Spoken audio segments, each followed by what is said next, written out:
Ассалаумағалейкум. Екі Бұқа YouTube каналының тұрақты көрермендері. Видеоны көрместен бұрын каналға тіркеліп, лайк басып кетіңіздер. Әрі қазақ бай қуатты болсын. Мына екі бұқамызға 5 ай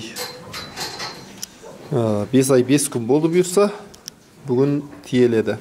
Екеуі ғана шығады Алматыға. Салмақтарын айтып беріңіздер. Бұлар былтырғы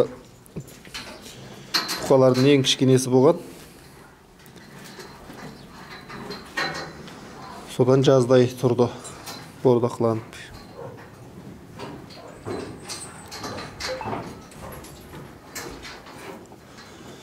Бүгін бұйырса тиеледі.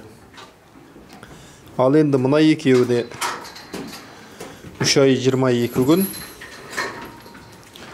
Арғы жақта бұқаларда сол 3 ай 22 күн болғандар барлығы. 6 айдың бірі кірген.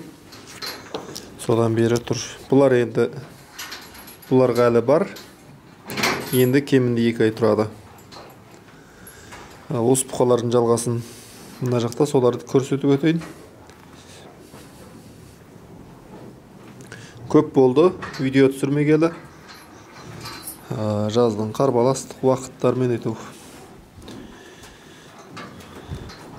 Енді соны малымызды бір көрсетіп қояйық деп. Рецеп өзгермеді. Мыналар міне 3 айлық бұқалар. Алаққа жатыр екеніне. Сары мал, сосын ақ малдар реңі. Тез ет жинайды екен негізінен. Тез ет жинайды, тез семіреді. Бірақ салмағы ондай мына қараларға қарағанда салмағы аса болмайды екен. 2 жыл, 3 жыл болды ма бұқа байлағалы? 2 жылдан асты. 2 жылдық тәжірибеде.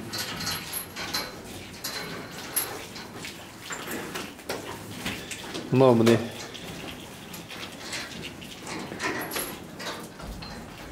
Барлығы бірге кіргендер. Күніне 6-7 килограмм жем жеп тұр. Қазір түскі уақыт сағат 1:30. Таңертең салған жемдерін әлі жеп таусқан жоқ. Қазір сағат 3-4-ке дейін жеп таусады.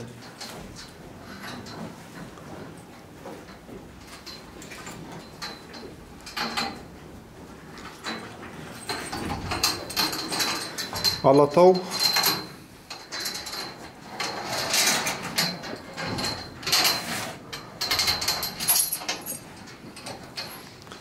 Не осылай бұқаның жағдайы. Жем рецеп өзгермеген. Кішкене өзгерістер бар. 2 мөшек арпа, жарты мөшек бидай, 1 мөшек жүгері, 25 килограммдық кебек. Оған 10 килограмм жымық қосып, араластырып 2 уақыт береміз. Ал енді сұрайды көп кісілер, жем, су қай кезде беріледі, шөп қай кезде беріледі деп. Таңертең барлығы сол 2 уақыт. Таңертең алдымен біраз шөп саламыз. Сосын шөбін жеп болғаннан кейін суын береміз. Суын ішіп болғаннан кейін жемін сап, жемнің үстіне артынан дереу шөп саласыламыз. Бұйырса міне 3 ай 22 күндегі нәтиже. Бағаларыңызды беріп кетіңіздер. Дұрыс семіріп жатыр ма екен?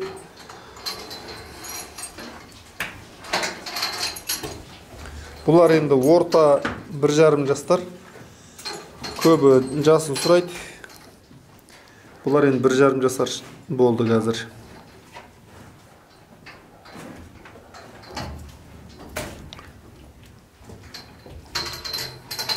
Шыбыннан текпеленіп тұр мына бұқалар.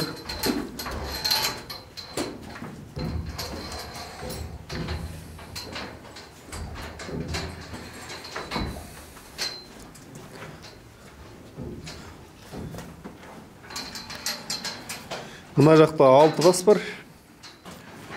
Бұлар 8-ші айдың бірі кірген. Мына 6-ауы.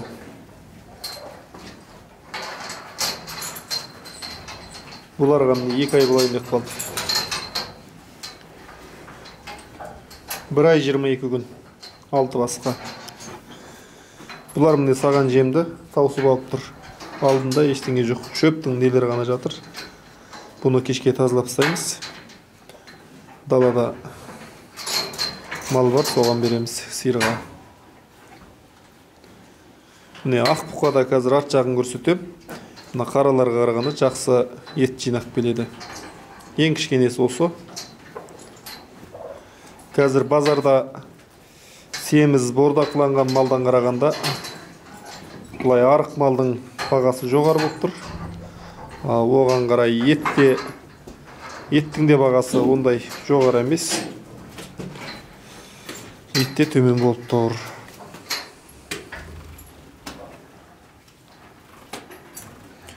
Енді жаздағы қарағанда қазір кішкене сұраныс артып, етте жоғарылап келеді.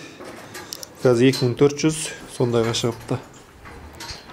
2400-де базарда бұқа 350 мың болса, ол бұқаңыз 250 килограмм шықпаса, ол бұқа сізге зиян қылады. Жем арзан, енді болашақта жем қымбаттаса, бұқа байлау қиын болып кетеді.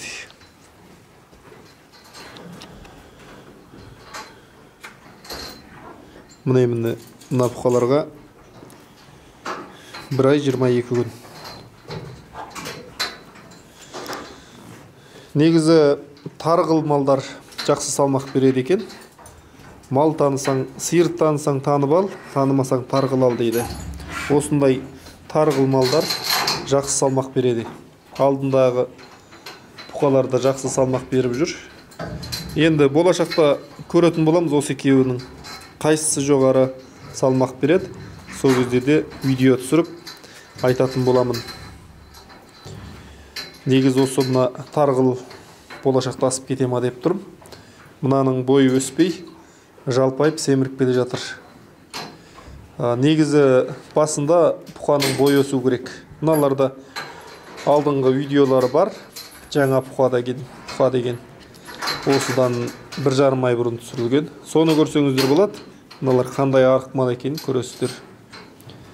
Ақырын осы қалға жеткіздік міне. Өзімнің 2 жылдан асқан бұқа байлаудағы тәжірибеменен семіртіп келемін. Бұда енді бұқа бордақылау жайында қатып қалған қағида заң жоқ. Өзіңіз малдың ыңғайына қарай жем шөпті де солай бересіз. Қандай жейді, қанша килограмм жейді, бір 20 күннің ішінде бұқа белгілейді оны. Сіз ешқандай белгілей алмайсыз оны. Бұқа біреусі 8 килограмм жейді, біреу 6 килограмм жейді. Соны ақырын ретке шығарып алып, солай беру керек. Көп кісілер сұрайды ғой. Мен 1,5 жасар бұқа байласам, ол 250 килограмм бере ма деп. 1,5 жасар бұқа байласаңыз 250 килограмм беретіні бар, 300 килограмм беретіні бар, 170-150 килограмм беретіні бар. Ол енді малдың параудасына, сосын жеген жем шөбіне, күтіміне байланысты ғой. Сондықтан ондай сұрақтарды кішкене ойластырып қойсаңыздар дұрыс болады. Салмақ береді. Кішкене пародасы келген болса да, жай мал болса да, уақытында қарап, жем шөбін уақытында берсеңіз, салмақ береді барлық мал. Енді көп адам сұрап жатыр. Бұқаның қандай витамин саламыз, қандай дәрі береміз деп. Мен осы жол енді бұларға құрттың дәрісінде салғам жоқ. Бір ибермектің бір түрі бар екен, барлығы қосылған. бауыр құрт, өкпе құрт. Соның өкілінен бір-ақ рет салдым. 6 айға жарайды деді, ешқандай құрт бит болмайды деп. Бұқаларымыз қышынған жоқ. Нәтижесі жақсы. Сондай өкіл сасаңыздар да болады. Қытайдан шығып жатқан өкіл екен. Битін, құртын бірақ өтіреді екен денесіндегі. Ибермек салдым, көмектесіп ет деген кісілер.